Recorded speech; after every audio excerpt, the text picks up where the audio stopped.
Ke salon, Reja tak bisa tenang bekerja. Pikiran pria tampan itu melayang mengingat istrinya yang sedang keluyuran di luar rumah. Bahkan pria itu tak mendengar presentasi bawahannya. "Rapat ditunda, saya punya kepentingan pribadi," ujar Reja dingin. Pria itu membatalkan rapatnya secara tiba-tiba, membuat bawahannya saling pandang. Tak biasanya atasan mereka itu mementingkan kepentingan pribadi. Bahkan setelah menikah, atasannya itu tak mengambil cuti. Henry memutar bola matanya malas. Pria itu tak habis pikir bagaimana bisa seorang Tengku Sahreja bisa berubah seperti ini. Dia benar-benar cemburu buta plus bisu. Sudah buta juga bisu karena tidak bisa mengakui perasaannya. Gumam Henry menatap malas sahabatnya itu. Reja bangkit dari kursi kebesarannya. Pria itu melangkah tergesa-gesa keluar dari ruang rapat. Dia mengabaikan sapaan dari bawahannya. "Za, mau kemana?" teriak Henry berusaha mengejar Reja. "Pulang?" balas Reja tak acuh lalu segera masuk ke dalam lift. Buru-buru pria itu menekan tombol close agar Henry tak berhasil mengikutinya. Bisa gawat kalau sahabatnya itu bertanya terlalu banyak. Hilang reputasinya.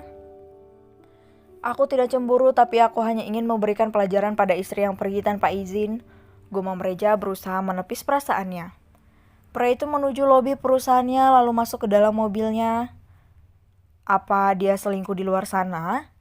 Tapi tidak mungkin, wajahnya terlalu polos untuk orang yang selingkuh, gumam Reja pelan. Pria itu segera menyalakan mobilnya menancap gas dengan kecepatan tinggi. Hana tersenyum cerah melihat penampilan barunya. Rambut wanita itu telah dipangkas. Awalnya rambut Hana panjang melewati pinggangnya. Maklum saja Hana merupakan lulusan pesantren. Dia tak terlalu merawat gaya rambutnya karena wanita itu terlalu fokus dengan hafalannya di pesantren. Sekarang rambut Hana telah dipangkas sebatas pinggang dengan gaya rambut bergelombang seperti artis Korea. Tak hanya itu, wajah Hana lebih bersinar karena telah melakukan facial. Begitu juga dengan bulu, segala bulu telah habis dicabut oleh pemilik salon. Wanita itu mulus sekarang.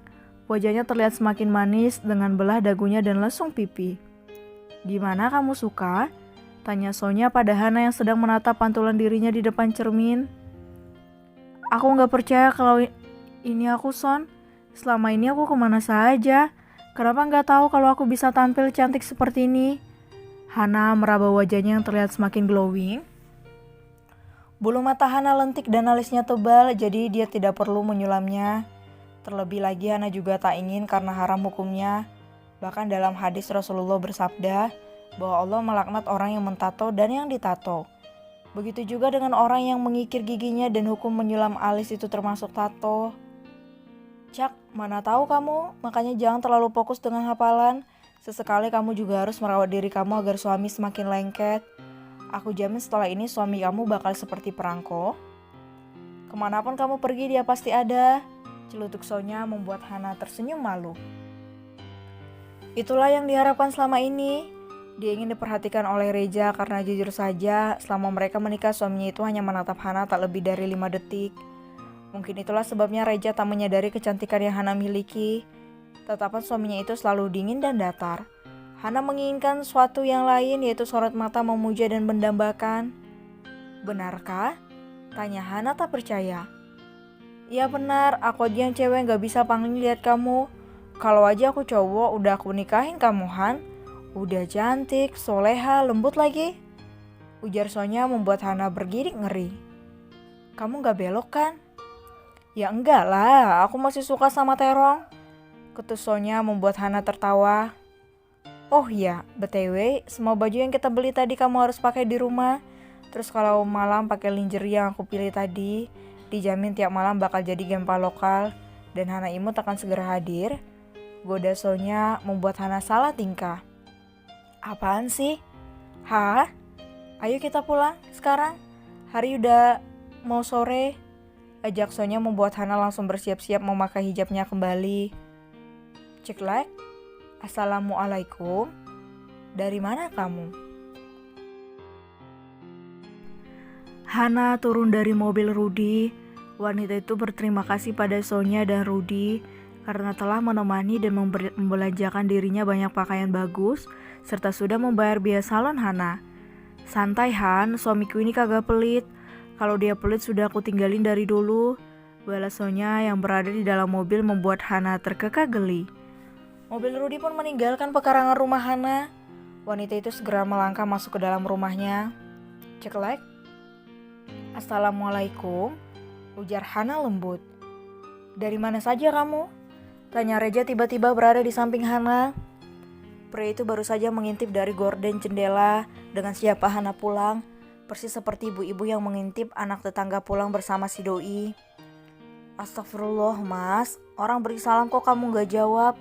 Hukum beri salam itu sunnah tapi hukum jawab salam itu wajib, balas Hana seraya mengelus dadanya.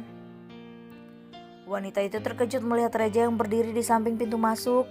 Suaminya itu memakai kaos oblong dan celana pendek. Hana melihat benda bulat di dinding yang menunjukkan pukul 7 malam. Bukankah suaminya itu pulang jam 11 malam? Oh Hana, engkau tahu jika suamimu itu sengaja membatalkan meeting penting hanya karena ingin menunggumu pulang. Andai saja kau tahu pasti akan merasa sangat senang. Waalaikumsalam, dari mana saja kamu?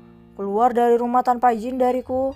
Pergi pagi pulang malam seperti ini, apa itu namanya istri berbakti Reja bertanya dengan nada sarkas seraya menyilangkan kedua tangannya di depan dada menatap tajam Hana. Hati Hana merasa sesak mendengar lontaran pertanyaan dari lisan Reja, seolah-olah dirinya istri yang tak berbakti karena keluyuran tanpa suami di luar rumah. Namun wanita itu berusaha menguatkan mental batinnya. Dia harus kuat agar tak ada anggapan lemah dari Reja.